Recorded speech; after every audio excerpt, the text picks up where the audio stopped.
This morning at approximately 4:10, the FRV, our fire service, were called to 24 Glenira Avenue in Ripponlea. We have a synagogue at this premises.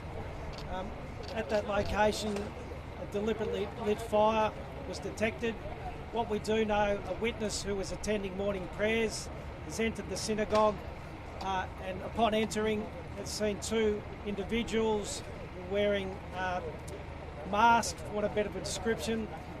They appear to be spreading an accelerant of some type inside the premises. This individual has left. Police were subsequently called to the premises, where the premises has been engulfed and has suffered extensive damage. In my capacity as officer in charge of the Arson Disposal Squad, I'm here personally to provide some reassurance to the community that we are taking this absolutely seriously. I've spoken to the local area commander.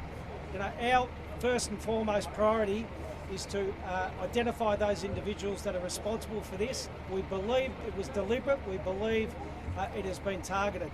What we don't know is why, and we'll get to the why.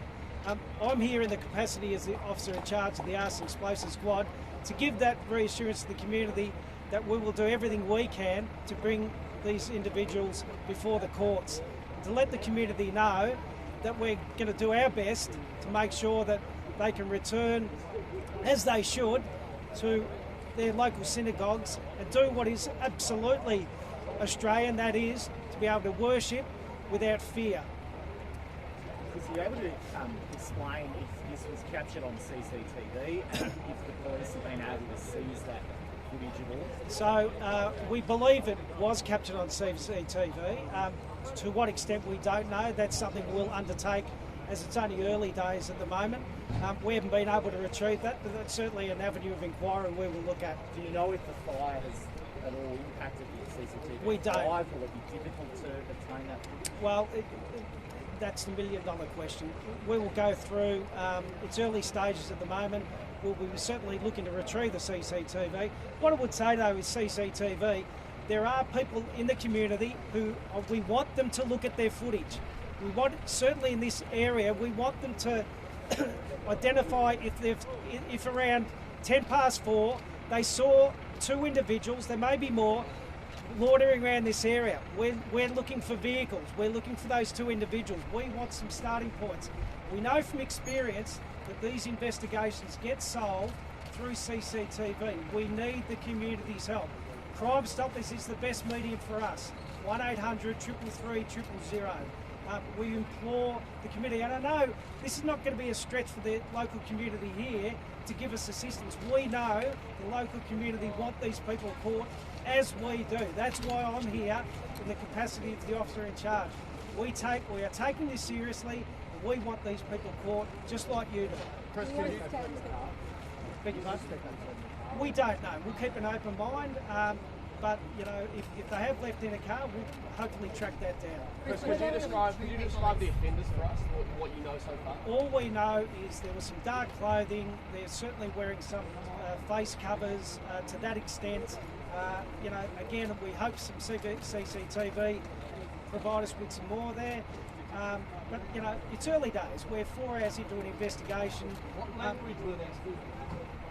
We don't know that, sir. Do you know if they... We don't know what accelerant was used. We know accelerant was clearly put inside. We know that the premises has been engulfed in flames. We don't know what's used. Safe to say, it's early days of investigation. There's a lot to go with. I can tell you now, there's a lot to go with. There were two people inside. Two people inside as well. Yes. We don't. I haven't been told of any mobile phone footage. Again, early days. That will come to light. I wasn't inside.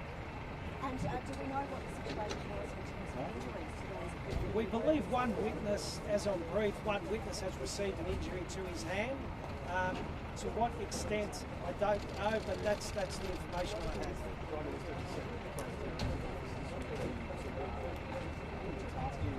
Yeah, I've spoken to my counterpart in Counter-Terrorism Command, our Security Intelligence Unit. I mean, we have a great relationship with the local Jewish community, and the local Jewish community know that. We get great assistance. Our security intelligence unit will be running parallel with us. Well, we don't know the motive yet, I've got to say. We don't know. We'll keep an open mind, but we are throwing everything at this. How confident are you that you'll find a motive? Because it's been a year since Hashtayer shot, we still don't have the motive there. Well, as confident as one can be after a long time in the police force, we can always hope. I can't guarantee. We'll do our best. What about increased patrols to communities' mind and needs? That is a given. I'm glad you brought that up. I've spoken to the local area commander.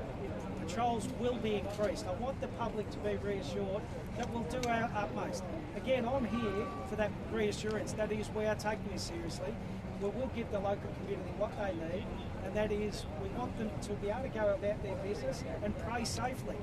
I mean, this is Australia. We want individuals to be able to do that. How much will the patrols be ramped up? Well, I can tell you from my Assistant Commissioner of Crime Command, whatever it takes. The Arson Explosives Squad will lead the investigation, and I have what resources I need. Hey, what's actually left inside? Like, the fire actually destroyed much inside. I haven't personally been inside. That's a process we will undertake now with our fire rescue partners to establish what is left and what has been left behind importantly. So that's something which is unfolding as we speak. This attack happened less than a week after a protest outside a synagogue here, only 2 kilometres away. What would you say to people in this community who don't feel that Victoria Police are doing enough to protect it? Well, that's sad to hear. I mean, It's the truth. The people. That's the truth. Okay. I mean, people have been attacked here. You haven't taken it. Why don't you put someone in here? You asked me a question. I'm trying to answer the question. We're doing our best. You're I mean, not. well, People call you. You don't want to answer them. Give you give you car numbers. They don't answer. Well, I take umbrage with that, sir. I think we do. Well, look, this is what happened. Well, sir, we Thank can't. you. But can you understand how that's the sentiment around this community? Because less than a week ago there were protests that were outside a synagogue, and now a synagogue's been fired on. Yeah. I mean, what I would say is, I'm here today to tell you that we will do our best. We'll do our very best. I can't give you any more than that. We will do our best.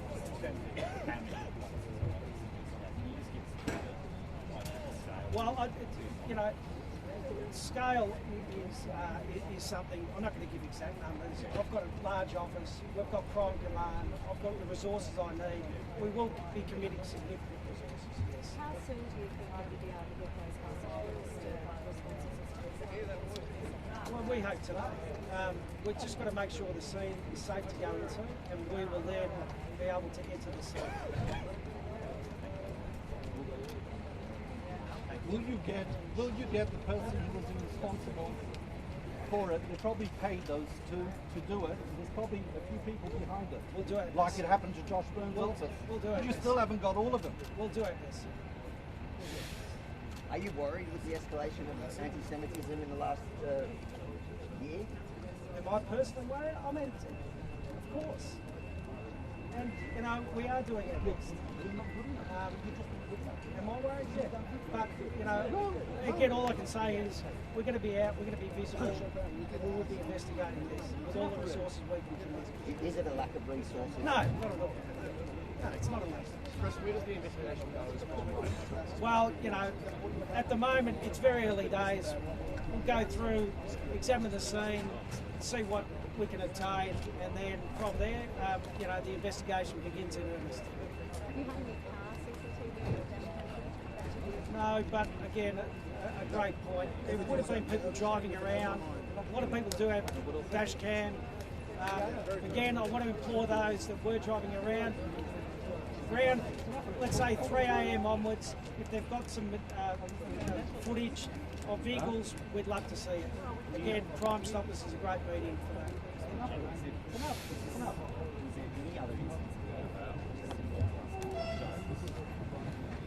Unless you've got something I don't know. We've got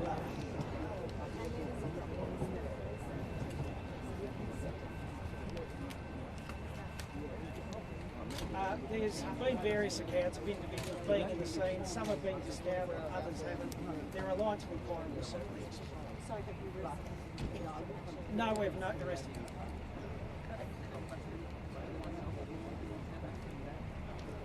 Is it a suspected terrorist attack? No. Not at all. You rule that out? No. But there's nothing to indicate. I'm not going to rule anything in or out. Absolutely. What do you mean there's nothing to indicate? An attack on a Jewish synagogue is not a suspected terrorist attack? So an attack on a synagogue you don't think indicates potential terrorism? No, 4 o'clock in the morning we're not gonna when rule- no one is around? We're not going to rule anything in and out. It's early days. It's 4 hours. You know, right? The investigation is just beginning. When are you going to say enough is enough?